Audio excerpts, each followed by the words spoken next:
Hello everyone, today I'm making a quick and simple Nsala soup using oats as a thickener.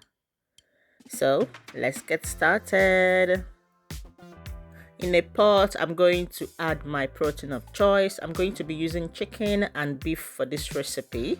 So I'll be seasoning that with some ground pepper, some seasoning cubes, some salt. If you also like to add onions in your Nsala soup, this is a good time to do that. So I also used ginger and garlic. It's also optional, but I like using it for my Nsala soup. When you're done, you're just gonna add a little bit of water to enable it to cook, and then you're going to cover the pot and let that cook for around 10 to 12 minutes.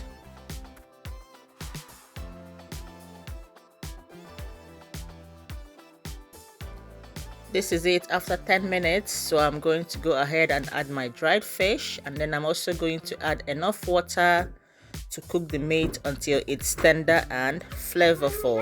Now after 10 more minutes, the meat is as soft as I want it to be, so I'm just gonna go ahead and add my ingredients. So I'm using Scotch bonnet pepper. I'll add that in. Then we're gonna go ahead and add our Nsala soup spices. I used Oda and Uziza seeds. I grinded them up and then I added it. Then I'm also going to go in with some crayfish, and then I'm also going to add seasoning cube, and then I'm going to give that a stir it thoroughly, okay, to make sure everything is mixed in together. Then I'm going to continue cooking that. While that is cooking, you should go ahead and mix your oat flour with a little cold water to form a smooth paste. Then when you're done with that, you're going to gradually pour the oats mixture into the pot, stirring it continuously to prevent lumps.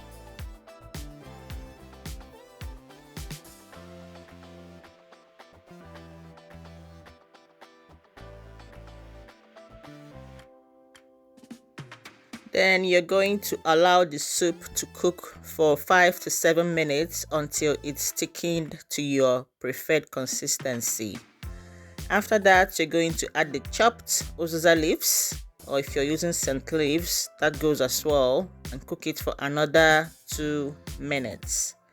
You should also test and adjust seasonings if needed, okay? Always check for seasonings and adjust if it's needed. This is it after 2 minutes. It's thickened the way I want it, not too thick and not too watery, and the aroma is something else. It's very nice.